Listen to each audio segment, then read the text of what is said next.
home and told the missus about it. And I says, I think I discovered 2 bodies laying on a side of the road on Devil's Creek. 2 dead girls, many suspects, thousands of people interviewed, and this case is still unsolved. Hello, true crimerers. This is the case of the Grimes sisters' murders. Viewer discretion is advised. Barbara and Patricia Grimes were 2 of, I believe, 7 total siblings in the Grimes household. And the family lived in the Chicago, Cook County area in Illinois. Barbara Jean Grimes was born first between the 2 of them. She was born on May 5th, 1941. And then her sister, Patricia Kathleen Grimes, she was born on December 31st, 1943. Barbara and Patricia were not only sisters, but they appeared to really be best friends. As a matter of fact, all of the Grimes siblings seemed to get along really, really well. And this was a very loving household, a typical, normal family, I guess you can say. They got good grades in school. They were popular. Barbara and Patricia were always known as being super well behaved. They didn't really disobey their parents. And it's also important to note that the 2 of them had never run away before, nor had they ever even discussed running away, nor have there ever been rumors of them discussing running away. They grew up in a very religious household, and their parents, like I said, they were very loving, but they were also very strict, And, the parents raised their kids to be respectful, well-mannered, listened to adults, to listen to the authorities. And by all accounts, Barbara and Patricia and the rest of the kids, they just always seemed to kind of fall in line. Barbara and Patricia were both humongous Elvis Presley fans. They absolutely loved him. They had seen pretty much every movie he had done, and this included the film Love Me Tender. They had already seen that movie, I think, reportedly 8 or 9 times, and they wanted to watch it again. So right after Christmas, on December 28th, 1956, Barbara and Patricia, they would ask their parents if they can go down to the Brighton Theater in Chicago to go watch Love Me Tender. There was going to be a double screening of it at the Brighton Theater. And the parents were like, that's fine. The theater was 1.5 miles, less than 2 miles from the family home. Sometimes they would walk to the theater, sometimes they would take a bus. But either way, they always got there, and then they always came home. On their person, the girls had $2.50, and that was enough to get them into the movies and whatever concessions they may have wanted to get. $2.50. That's what they had on them, and that was enough for all of that, which is yikes. You can't even buy a drink for $2.50 at a movie theater. I don't think you can buy candy for that price anymore. At any rate, they left their home at 7:30 p.m. that night, December 28th, 1956. They made a promise to their mom, we're going to be home by midnight, and every time the girls promised they'd be home by a certain time, they literally always were. No one seems to know for sure, however, if the girls walked to the theater or if they took a bus. Regardless, they got to the theater because there were witnesses who saw them there. A friend of the Grimes sisters, Dorothy Weinert, would later say that she was in the theater with a friend of hers or a family member of hers, and she was sitting right behind the Grimes sisters for the first showing. Dorothy and the person she went with, they left after the first screening. The second screening of the movie was going to start around 9:30 p.m. And so Dorothy Weinert, when she was leaving, there was an intermission between both screenings, and so she saw the Grimes sisters lining up at the concession stand to buy some concessions for, the second screening for them, because the Grimes sisters were definitely staying for the second one. According to Dorothy, the 2 girls, the Grimes sisters seemed totally normal. They were always described as these inseparable sisters. They were always laughing with each other, and that's exactly what they were doing. I mean, there was nothing unusual. There was nothing out of the ordinary. There was no fighting. It just seemed like it was their normal selves. When the second screening was over, the girls should have been home by approximately 11:45 p.m. However, They did not get home at that time. 5 minutes goes by, nothing. Another 5 minutes, nothing. By midnight, their mom realizes they are still not home. And so what the mom does is she sends one of the brothers and one of the sisters out to the bus stop nearby to see if the girls, get there by bus. One bus goes by, nothing. Two buses, nothing. The third bus comes by, nothing. And so at this point, the mother is beside herself and she is panicked because where are they? They were supposed to be home by midnight. It's now 2:15 in the morning and they're still not here. So she calls police to report them missing. While they're doing that, the mom is also calling all of the friends that Barbara and Patricia knows to see if, maybe they're there with them. None of them say they're there with them. What then followed was one of the largest missing persons investigations in the history of Cook County, Illinois. There was a citywide and damn near statewide search for these two girls that consisted of hundreds of police officers. You had hundreds of volunteers. They even had volunteer policemen from other counties and other cities coming to help. Within days, there was a task force set up that was specifically just for finding these two girls. They went door to door to door and questioning every single person they came into contact with. They went to the Brighton Theater. They interviewed as many people as they could that worked there. They tried to find as many people as they could that were there at the screenings to interview them. Obviously, they can't track down all of them, but they got as many as they could, including some of their friends that noticed them there. They made like 10, 20,000 flyers with their faces on them, passing them out to every single person they walked by. When it was all said and done, they had interviewed, I shit you not, 300,000 people. 2,000 of those people were brought in for more in-depth questioning, meaning that these 2,000 people could have been potential suspects in whatever may have happened to the Grimes sisters. But at this point, they still don't know what happened to them because they haven't been found yet. That being said, they did get a lot of witness accounts of people who had seen the Grimes sisters after December 28th, 1956. Some people stated that as soon as after the movie ended, they had seen the two girls at the Chicago Transit Authority getting on the bus that would head east into the city, which would have been the opposite direction of their home. One of those people was an actual bus driver who said they saw the girls on his bus. According to him, he let them off on Western Avenue, which would have been a random location for them to have gotten off on, and no one could figure out why they would have gotten off there. Keep in mind, all of these sightings are all unconfirmed. None of them have ever been verified. Another witness came forward to police that said he was at the theater that night. He left the theater literally within moments of the Grimes sisters leaving after the second screening. He said he saw the two girls walking down Archer Avenue when they were stopped by a car that he just said was a late model green Buick. That the girls had stopped next to this car and were potentially talking to whoever was in it. But then the witness said that the girls never got in the car, that he then saw the two girls walk away, and then the car went its separate way. Then there were two teenagers, one named Ed Lorden, the other one was named Earl Zastro. They told police that they had been going through McKinley Park when they noticed the Grimes sisters. They said the two girls were seen at the park giggling and laughing and acting playful.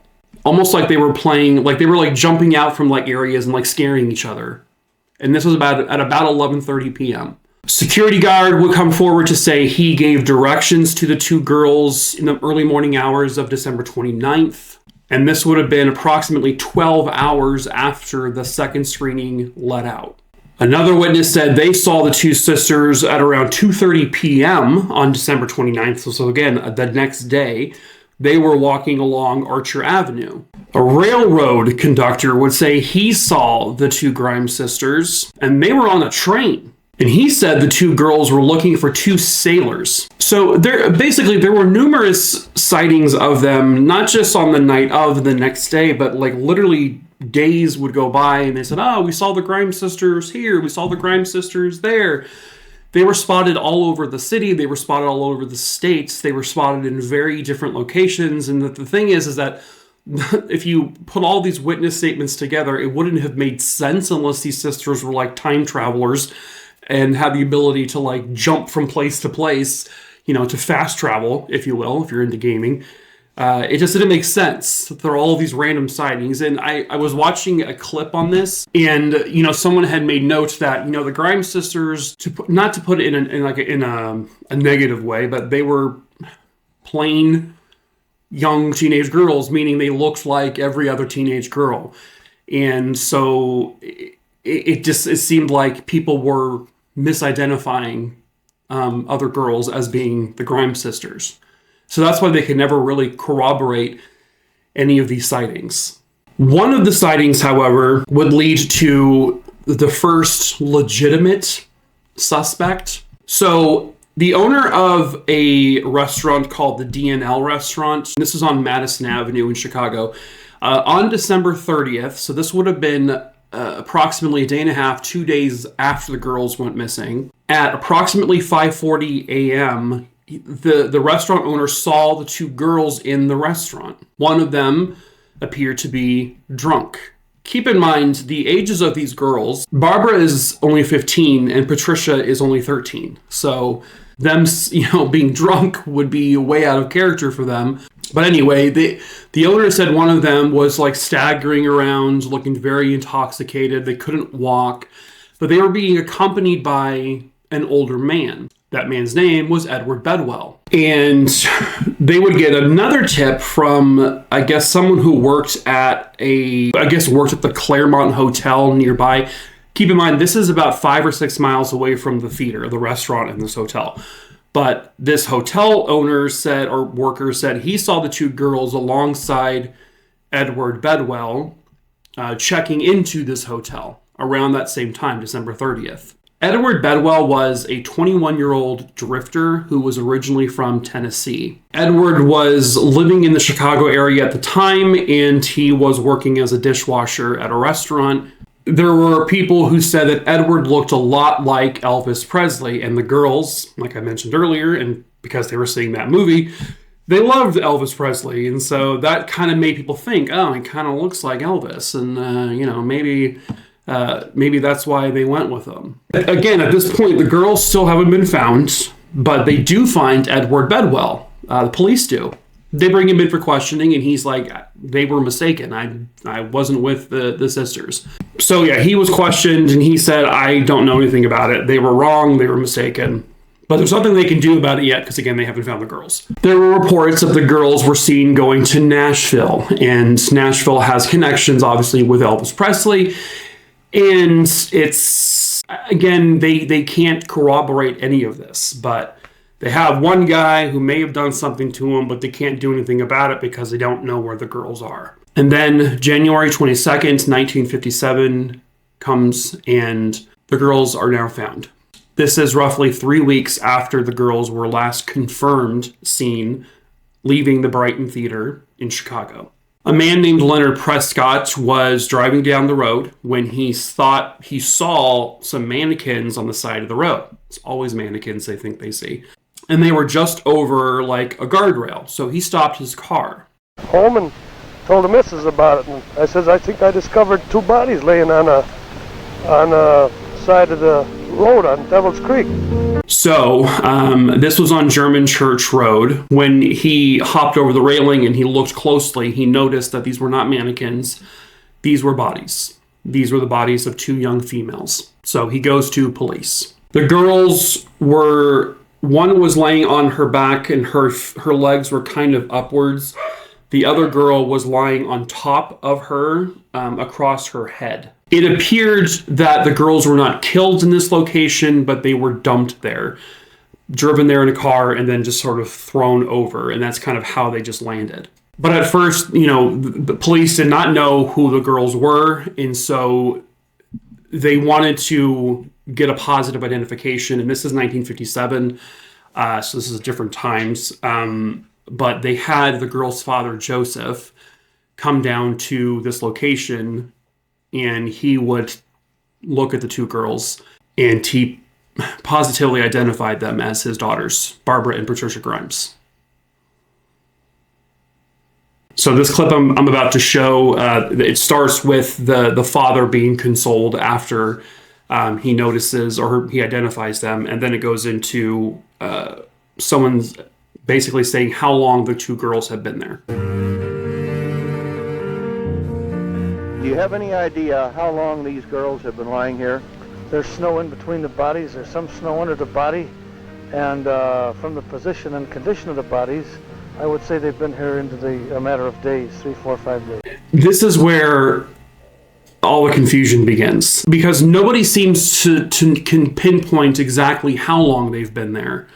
There are differing opinions on it. The autopsy initially was states, because of stomach contents, that the girls were likely killed no more than 5 hours after they were last seen at the Brighton Theater.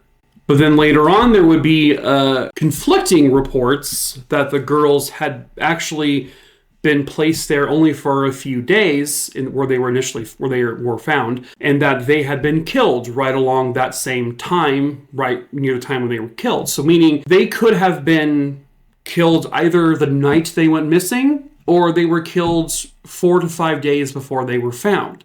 And that's a big thing, because that means that either they were kidnapped and murdered the night of going to the theater, or they were kidnapped, or they ran away, or they went with people willingly or unwillingly, who knows? And they were with those people for long periods of time, and that they were eventually killed. So that really will fudge up an investigation, because when did this happen? What was their cause of death? That also seems to be kind of ugh. One of the girls had a few puncture wounds on her chest, not like full stab wounds. They weren't like deeply embedded wounds, but they were like punctures, possibly by like an ice pick or something with a very, very fine, small point. They also had some bruising around their heads to indicate they may have been hit with some sort of blunt force object. But ultimately, the cause of death essentially was attributed to the weather, to the cold. It was ruled as secondary shock as a result of exposure to the frigid temperature. And it was also ruled as homicide. So that makes it confusing too. Like, what do you mean they died of exposure, but they were also murdered? Like, it's kind of confusing. There are also conflicting reports on whether or not the girls were sexually assaulted or not. One report says that one of them, at least one of them, had sexual intercourse just before she was killed. In some, they can't determine whether it was assault or not. It's just so conflicting, which made it very difficult to investigate. What made matters worse is that, some of the photos I'm showing, you see a whole bunch of people at the crime scene. There were people just trampling all over where the bodies were found, just with their shoes, with their hands, without gloves on. There was it was a mess. The scene was definitely contaminated by so many people. And so they probably did not collect all the evidence they could have collected, because they may have trampled over it. They did say they did find male bodily fluid in one of the girls, and they saved it. But this is, again, 1957. There was nothing they could do with it back then. But they did save it. However, I will tell you right now that later down the road, when they wanted to test this DNA against someone, it was lost. And so at some point between 1957 and when they tried to investigate, decades later, it had gone missing, and they've never found it. At one point, the coroner who initially had some of these rulings and findings, he was eventually fired. And then a new person was brought in, and that's kind of where the conflicts came in. It was just a mess. But anyway, this brings us back to Edward Bedwell, who was reportedly seen with the girls on December 30th. Now, if you are taking into account the fact that one of the coroners determined the girls died shortly after leaving the theater, then the sighting with him could not have been the two girls. But then if you take into account to the other reports of them saying that the girls had been killed 4 to 5 days prior to them being found, Well, now this thing with Edward Bedwell, maybe it makes sense. Maybe he kidnapped them. Maybe they went with him willingly. And that's why they were seen at the restaurant and then later at the hotel. Maybe, but it's, at any rate, they arrest him. And they end up charging him with the murders of the two girls. He says, I had nothing to do with their murders at first. But then 4 days after after he was initially brought in, he now has this long confession written out that he has signed, saying that he did kill the two girls. He kind of fit the profile they had come up with because they determined that whoever did this was likely between the ages of 20 to 24 or so, possibly a drifter, a good-looking man who would have been able to lure the girls away in some capacity. And so he kind of fit the bill. But he, in this confession, said he, along with his 28-year-old friend, that the girls were with the two of them willingly. And they had been having intercourse, I guess, even though he's 21 and the youngest one is 13. He says that they fed the girls, the last thing they gave them was hot dogs, which later on when they look more at the stomach contents, they realize there was no signs of that in their stomachs. So that's one discrepancy. But anyway, they said that after some time, the two girls were no longer willing to do what they wanted, the guys wanted them to do. So they beat them. And then they removed their clothing because the girls were found nude. And they just dumped them over the side of the road. Here's the thing. When the girl's mom, Loretta, hears this confession, she says, that's a lie. My girls never would have gone with these two men willingly. That just would not have happened. This 28-year-old's so-called accomplice to Bedwell, he was brought in for questioning. He confirmed that they were with two girls, but he says they weren't the Grimes sisters and that they also weren't killed. But at any rate, they took Bedwell's confession. That's it. Done deal. Case closed. Boom. We've got him. Then he recants. And he says, I only put that confession because they had me detained for 4 straight days. They were beating on me. The cops were beating him and essentially forcing him to confess. They were not feeding him. He was sleep deprived. And so he eventually basically was led to believe that if he signed a confession, he would be released. And obviously that's not what's going to happen if you confess to 2 brutal murders. This confession also stated that both the girls were drunk when they were killed. Again, there was no hot dogs in their system, and they had their blood alcohol level. There was none. They didn't have alcohol in their system. So he would recant his confession, and it all just sort of made sense that he did not do this. And so eventually he was acquitted of the murders. And of course, he would go on to be accused of sexually assaulting another 13-year-old girl, which he was arrested for, and he was acquitted of that as well. And then he died in 1972. There was one suspect they also had named Charles Chuck Leroy Melquist, who fit the age range. He was young, in his early 20s. In November of 1958, he was arrested for the sexual assault and murder of another 15-year-old girl named Bonnie Lee Scott, also in Illinois. Her body was found literally in the same general area that the Grimes sisters were found, and in the same condition, nude and thrown over a guardrail on the side of a road.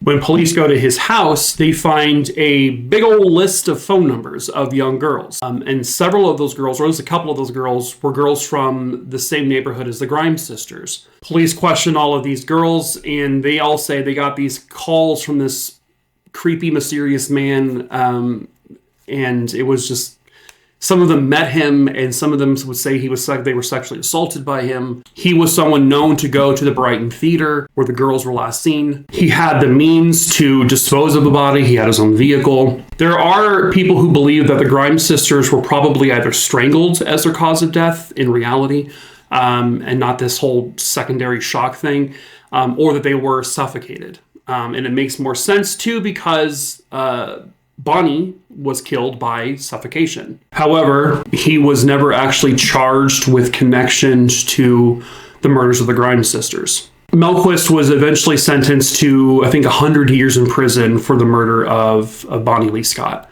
and he would end up dying in 2010. About a year and a half or so prior to the Grimes sisters, 3 young boys would go missing. Robert Peterson, and then John and Anton Schuessler. The 3 boys were last seen at a theater, and they were last seen leaving that theater, and this was in 1955. A short time later, those 3 boys are found brutally murdered.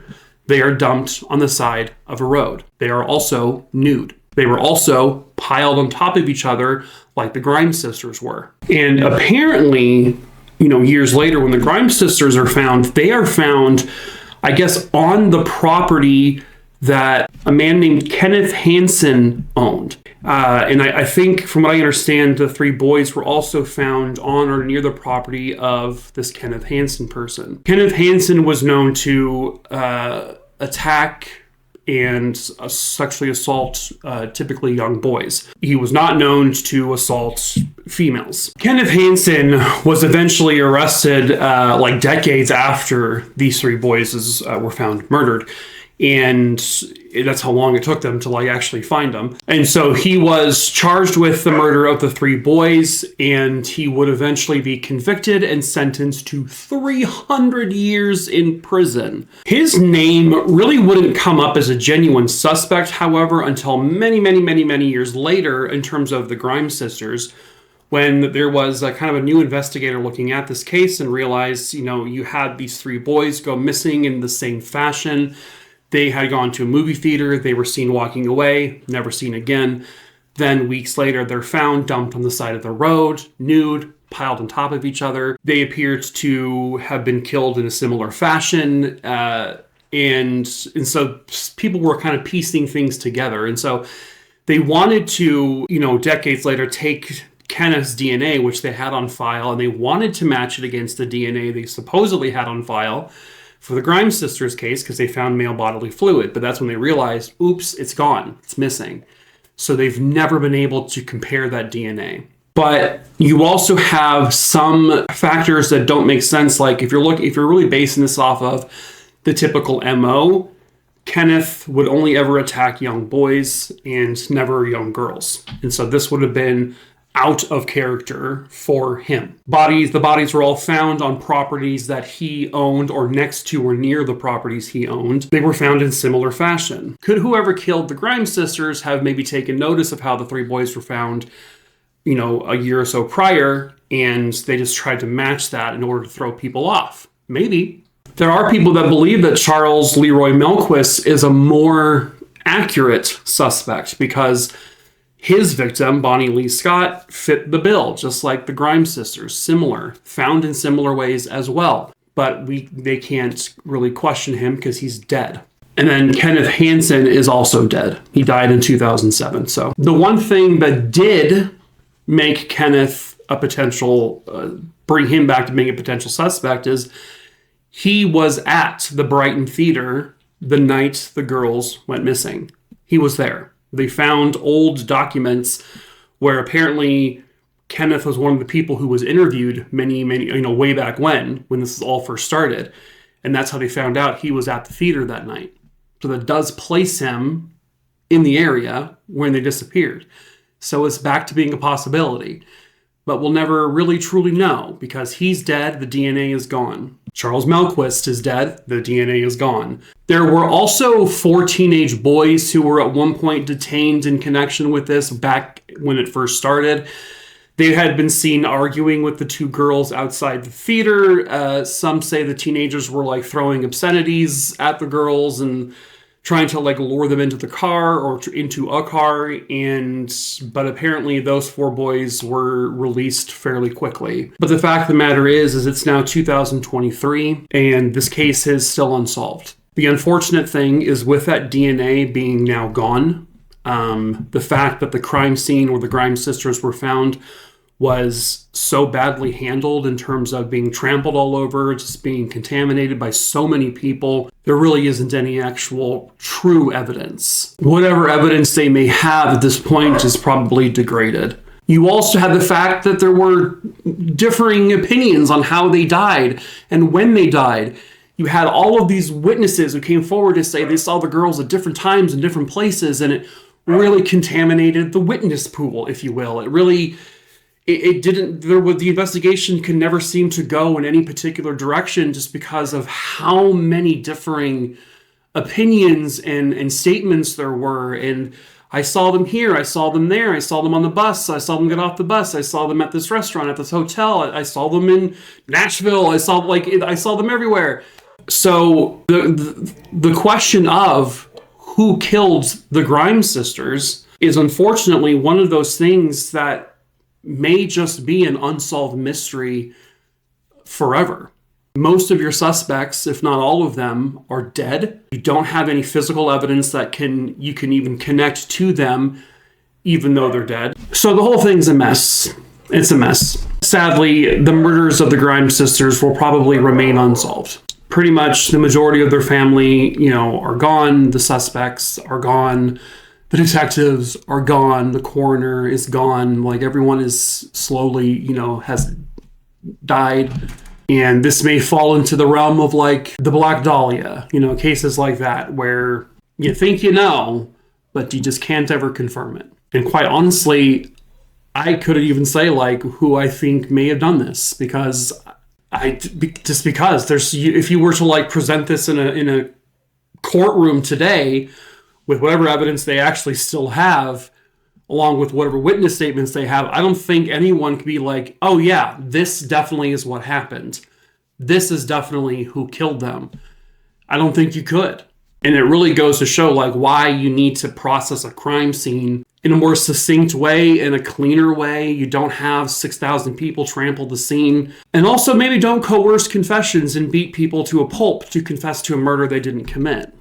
Maybe don't do that. It's just sad that you have these two very young girls whose lives were taken at such a young age by some monster lurking in the shadows. And that monster has since been vanquished to hell, if you will. But they went there as a free person, so to speak, never caught for it. And that sucks. But, you never know. You never know. Because the way we've advanced scientifically in forensics, you just never know. There may be something that comes out that says, boom, we can pull this off of this piece of evidence and that can link to a person. And maybe it's not DNA, maybe it's not fingerprints, it's not hair, maybe it's something else. You never know. Things could happen. But as of right now, the murder of the Grimes sisters has gone unsolved, and as of right now will probably remain an unsolved mystery.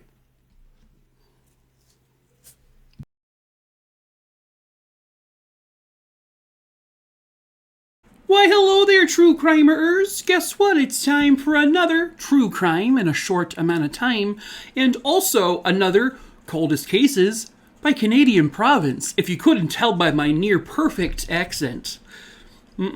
Today we are going to Quebec. Quebec has a ton of cold cases. So I've added them all to my list. I will cover them all eventually, but this is the oldest one that I could find that had information to tell. And it is the case of Teresa Martin. Viewer discretion is advised. September 13th, 1969 was a very, very cold night. It was relatively late that night in Montreal, Quebec, when a man named Pierre Sierre, he began to walk back towards his apartment. He had been out, and so he was just coming home for the night. It was about 3:30 in the morning, so it was late, or early, depending on how you look at it. As he approached his building, he saw what appeared to be a young girl sitting against the wall, and she had no shoes on. She didn't appear to be moving or making any sounds. He kind of looked and said, "Hey, are you okay?"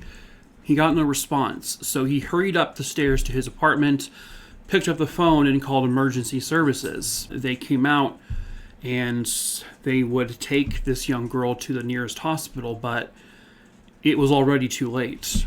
This young girl was dead. Earlier that day, 14-year-old Teresa Martin had gone to a movie, and they went to the Galeries d'Anjou, and the movie got out sometime around 11 p.m.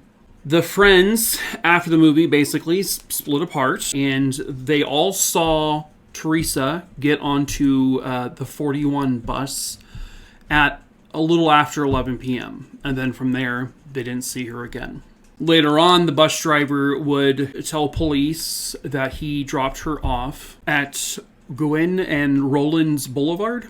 And this stop was literally just like a block or two down from where Teresa lived, and she was just going to walk the rest of the way. Fast forward now back to 3:30 in the morning when the gentleman found the teenage girl. She was brought to the hospital and then pronounced dead. They did not know who she was, and they found out that just a few hours prior, Teresa Martin's father had reported his daughter missing. And so basically the two stories ended up kind of coming together when they realized that the young girl who was basically found dead by this apartment building was 14-year-old Teresa Martin. This absolutely shattered Teresa's family. Her parents and her sister had just moved into a new apartment. Everything was going so great. It was a wonderful family, very loving. Teresa was adored by everybody. And so this happening was just like a shock. And it just sent a shockwave through not only her family, but her, friends group. She had a lot of friends. She was kind of more borderline an introvert from what it sounds like. She was shy, kind of bashful, but also loved sort of being with her friends. She certainly was not a young girl who got involved with anything like drinking or drugs. She didn't run with the wrong crowd. She was a very good student who never got into any kind of trouble. And so this was just like, how did this happen? And what happened? Well, the coroner did the autopsy that her cause of death was asphyxiation because she had an object stuck like basically halfway down her throat. And so she choked to death. This could be sort of perceived at first as like, this may have been an accident. I don't know what the object was, however, but the reason why they know that this was something more, evil, this was more possibly a murder, was that someone had cut a word onto her stomach. It was a fresh cut. It literally had just happened shortly before she was found. And what the carving on her stomach said, F.V. Frenchie, I love you. Police had absolutely no idea what that meant. Her friends, her family, no clue. It was just such a bizarre thing. They were thinking, is this some beginnings of a serial killer and this is going to be like his signature?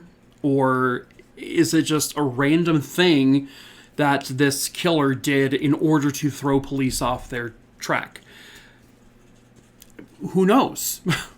Back then, this entire area, you have the apartment complex, I guess, and what it sounds like is there was a giant, just sort of open space, just a lot of field between the apartment building where she was found, where, by the way, she didn't really know anyone there, and then her apartment building. And it was pitch dark. So if she got off the bus around that area and she was going to walk back towards her apartment, she would be walking through a completely dark area. About a year or so later, because they got really no tips and no information from anyone, a girl would come forward to say that she believes Teresa was probably killed by a local biker gang. Apparently, during this time in the late 60s, throughout the early 70s, I guess Montreal had some competing biker gangs, and they were, against each other, fighting each other, at war, if you will. And then this would basically kind of move towards just the regular people. These bikers would threaten regular people who weren't involved in any of this. There would be violence. And so this girl who said, well, she thinks bikers did it, even though it was all going on, it still seemed like a very random thing for a biker gang to murder randomly this teenage girl. This girl claims that her and Teresa and some other young girls were kind of hanging out with members of MUQ, but it doesn't look like or sound like anything came from that, because again, Teresa was this super shy, very kind of reserved girl who certainly would never just like willingly hang out with a bunch of like rugged, tough, sometimes scary bikers. Her family, and especially her sister, believes that this whole biker thing was just like a complete distraction. That it was just, that had nothing to do with Teresa. But this case, just simply put, went cold. And it's been ice cold since 1969, 1970. They have nothing. You know, I think the family wants them to take the clothing that Teresa was wearing that night that she was found in and test it for possible DNA. I mean, we have the technology to do that nowadays. I don't know if they have or not. Quebec, apparently, what it looks like is that they don't really resolve a lot of cold cases. Like I said, there is a ton. And I was reading somewhere that says, like, since 2001, 2002 or so, that Quebec has only solved like 11 of those unsolved cases, and that's up until like the past year or two. And there are a lot. Someone murdered Teresa Martin. Someone forced an object down her throat that caused her to slowly asphyxiate in probably a very terrifying and painful way. And it's a slow way to die. And then they carved something into her stomach. This person got away with it. I mean, this is 1969. This is over 50 years ago. So if it was like a teenager who did it, you know, we're talking that this person will be in their maybe in their mid-60s. If an adult did it, it could be any age, could be anywhere 70s, 80s, or dead, more than likely. So it's very reasonable to think that this person got away with it. But they can still solve these things. So that's why, you know, they need your help. If you or anyone out there has any information on this case, her family would absolutely love anything you can provide. Anything. Smallest detail may seem totally insignificant to you, but to the investigators, to her family, it could break everything completely wide open. You can always report these things anonymously. If you have any information about the murder of 14-year-old Teresa Martin from Montreal, Quebec, you can contact the Quebec Provincial Police Department. And again, you can report these things anonymously. And you can help bring closure and some sort of end to this family's 50-plus year nightmare. Somewhere, someone out there knows the truth. Perhaps that someone is you.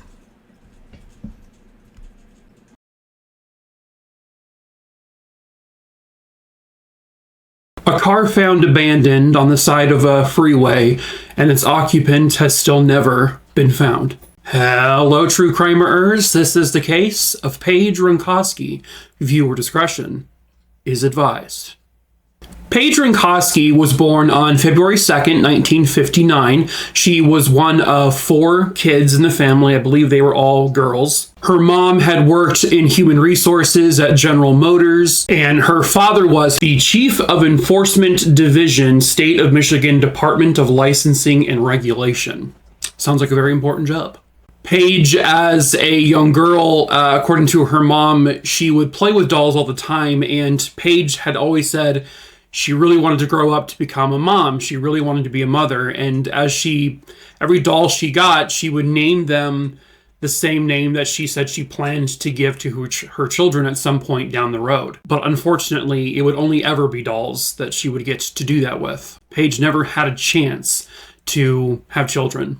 The Renkoski family lived in Michigan. I believe they lived primarily, for the most part, in Lansing, Michigan. Paige herself graduated from Okemos High School in 1978. After high school, she would take on jobs like waitressing or working in customer service in some way, shape, or form, but then she would eventually go back to school because she wanted to get her teaching degree. She would have been, by all accounts, by the way people have described her, she would have been an amazing teacher. But that also never got to come to fruition for her. Paige they said she had a very bubbly, very outgoing personality, and she was kind of like the life of the party type of person. And she showed a lot of very strong characteristics of a leader. She had this, according to her mom, extremely bright radiance that really kind of seemed to infect everyone around her in a very positive way, obviously. But at the same time, she was also kind of like this really funny person, and she just loved to make people laugh. She had a big group of friends, and essentially it sounds like she was kind of like the funny one in the group. And a lot of her friends and family would describe her as a tomboy. She was a beautiful young woman. She at one point did some modeling. She also was a really talented singer. She did some dancing. She was,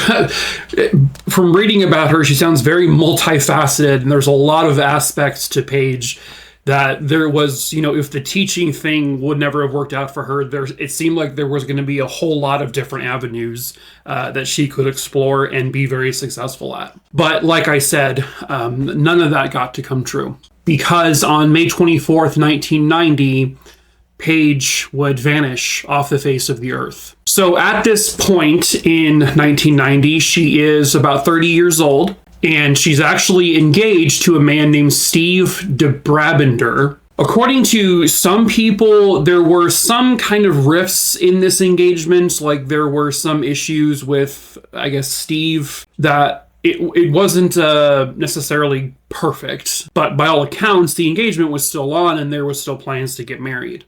On the morning of May 24th, 1990, Paige offered to take her mom to the airport because her mom was going to be traveling to Atlanta, Georgia. So that morning, it's confirmed that Paige dropped her mom off at the Detroit Metro Airport, and it was about an hour and a half or so away from Paige's house in Lansing, Michigan. According to one of Paige's sisters, Michelle, Paige was then supposed to meet up with a friend after dropping her mom off at the airport. I guess she was supposed to meet the friend in Canton, Michigan. And then when that was all said and done, her plan was to go back to Lansing to watch her fiance play softball. He was on a softball team. It does sound like she made it to the meeting with her friend. And then after that, it would have been about a 30-minute drive to get back to Lansing. But Paige never made it there.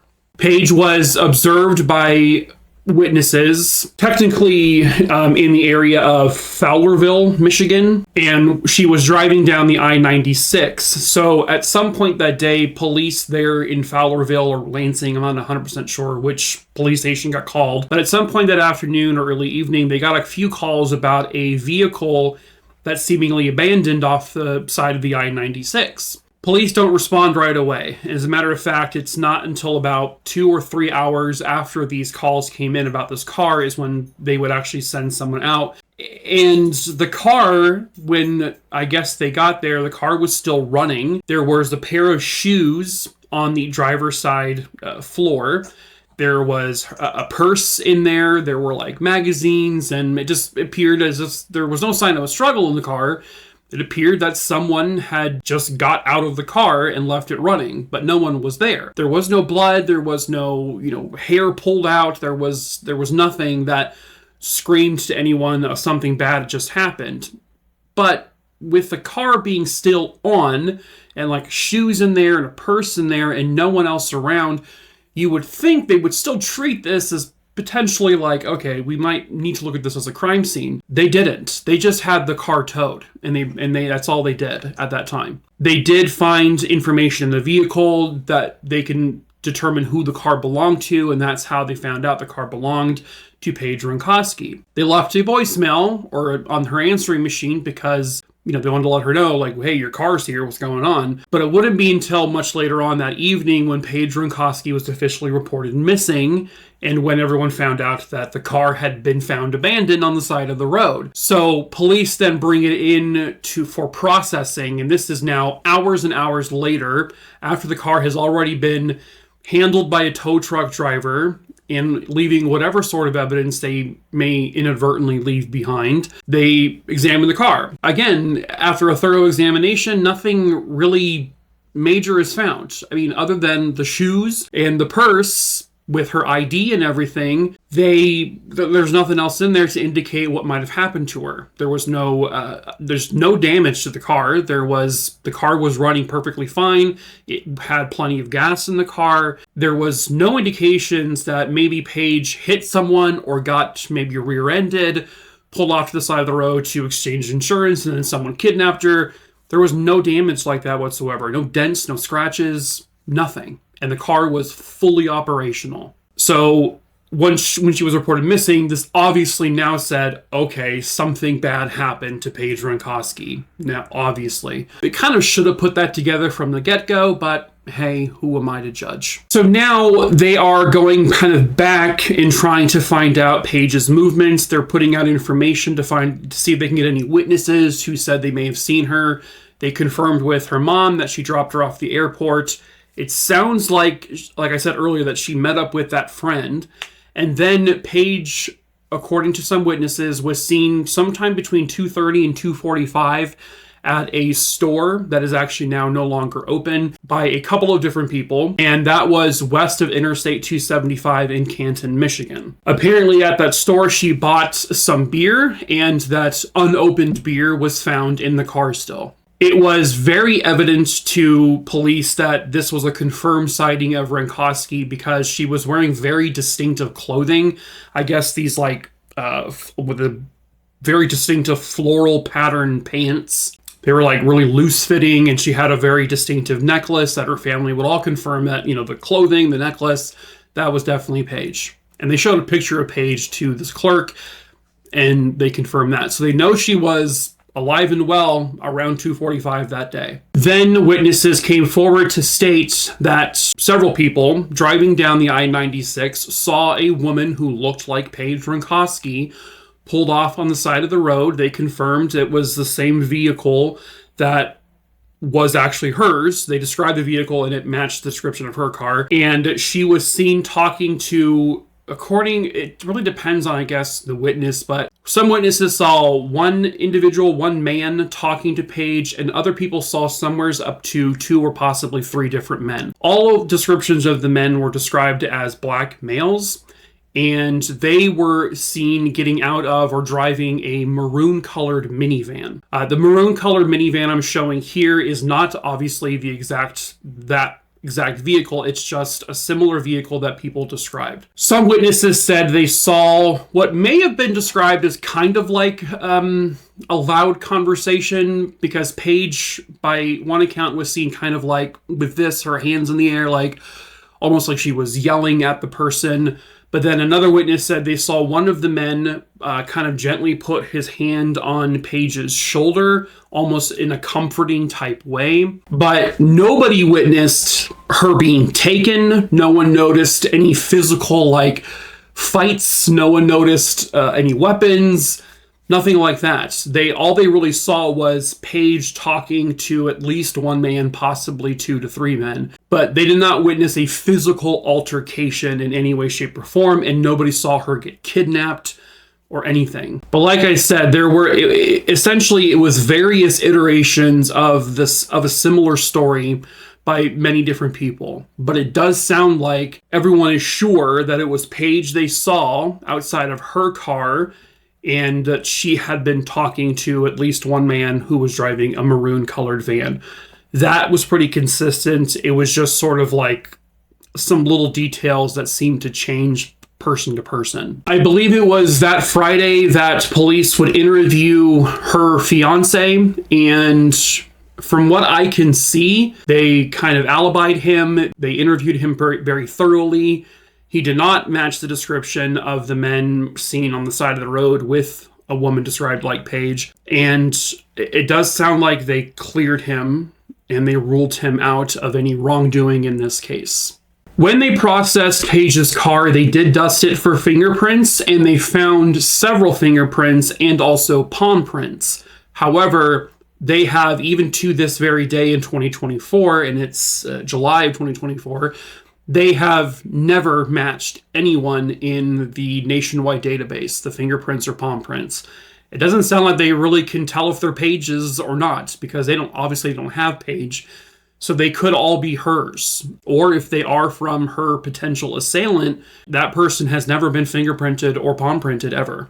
Many years would go by, and they have gotten very little new information, very few tips, very few leads. Over the decades, they've gotten somewhere like in the thousands of tips and stuff like that, but none of them have ever led to anything actually substantial. I do know that at one point the family contacted a psychic. Her name was Lisa Lakian. I'm not sure if the family reached out to her actually or if she reached out to them, but Lisa would say she received a message from Paige about what happened. She describes a completely different scenario, not involving the description of the men that the witnesses actually saw. The psychic says that had gone to Canton to meet her friend, which she did, but then after that, she was approached or flagged down by a tall white man with mousy brown hair who was driving an older pickup truck. And the psychic said this was a man that Paige had known and had met through friends prior. So she knew this man. And that's why when the man was waving, that she recognized him and she pulled off to help him because she knew who he was. According to the message that Lisa was told by, I guess, the spirit of Paige, I'm not sure, the man then quickly grabbed Paige and forced her into his truck. And she says she has this vision of the man saying, and the psychic said that the man had then grabbed Paige's wrists and was shaking her and telling her to shut up, shut up. And then the psychic says Paige responded to this man with, "No, I will not shut up." Said, "No, my voice will be heard." The psychic described Paige's behavior in this vision as being a very fearless individual, which by her friends and family would say, yeah, that matches her. That's how she probably would have reacted in this situation. Very fearless. She would have fought. She would have done anything to get away from this guy. I believe police were informed about this psychic's information, and the psychic said that these leads were never followed up on by police. Police deny that. They said they have followed up on it. Some of the family and other people have kind of accused the police of not thoroughly investigating this case, and they called a lot of attention to the fact that the police did not treat this as a potential crime from the very moments that car was found. That they just looked at it, they didn't process it, and they just had it towed and assumed that the driver just abandoned it. They didn't look into anything. And that's several hours worth of time. They could have gone out to the side of the road. They could have branched out and started looking immediately. That's hours worth of time that whoever did this to her, if maybe he accosted her there in that general area, maybe they could have caught him or found her. Maybe he had time to hide her because they weren't looking for her at that point. Who knows? Police deny. They say we did everything we could. You know, it's an abandoned vehicle on the side of the road. We see this all the time. Rarely is it a criminal thing, but you don't often see cars that are still on with the purse and the shoes and all the belongings still in the car. I can understand if all of that was missing, if the car was turned off, if the door was closed and all the belongings were gone, I can understand it. But with all of that stuff still in the car and it literally running with the keys in it, that should have been an immediate red flag of something is wrong here, but it wasn't. Now, could they have prevented anything had they investigated this from the get-go? Who knows? You don't really know that, and you never will know that. According to some detectives, over the years, they have also gotten these anonymous tips. People have sent them these hand-drawn maps of where you could go off of the I-96 to where Paige was, where her body was, and they followed up on these maps. They've gone to all the locations that these maps have pointed to. They have brought in ground-penetrating radar. They have brought in cadaver dogs. They have brought in just general search crews to walk on foot to see these areas. And they did that back originally as well in 1990. After all of it was said and done, they had people searching on foot, in the air. They were doing all that too, but now where they're getting these tips with these more specific information, specific places to look at, they would do the same thing again And they've dug up places, they have searched and dug holes, and they've done all of everything they could think of. But all of these maps and all of these supposed locations where she might have been, they've never found her. They've never found anything to do with her. Clothing, hair, not a single trace of her has been found. Paige's case would actually inspire her mom to become an advocate over the years for missing people. But sadly, her mom passed away, I believe in 2017, and she never found out what happened to her daughter. She never found her and never knew where she was or what exactly happened to her that day in 1990. And now her sisters, one of them for sure, Michelle, she seems to be kind of like the face of this, the spokesperson. She has kept it going. She has kept pressuring the police. She has gone on interviews, done interviews for like local stuff, and just keeps putting Paige's information and her story out there in hopes that anyone comes forward with information. But so far, as of me filming this in July of 2024, they've gotten nothing. Paige's family has sworn that they are never going to give up. That even if the passage of time goes by and people pass away from natural causes, the next family member will just continue to push this until they find out what happened to Paige. Police are treating this as a homicide. They don't believe that she is alive anymore. They don't believe that this was a situation where Paige just walked away from life and went on her own path. Her social security number has never been used. There really have been no actual confirmed sightings of her anywhere. There's been no supposed sightings, like people said, I think I saw someone who looked like her, like none of that.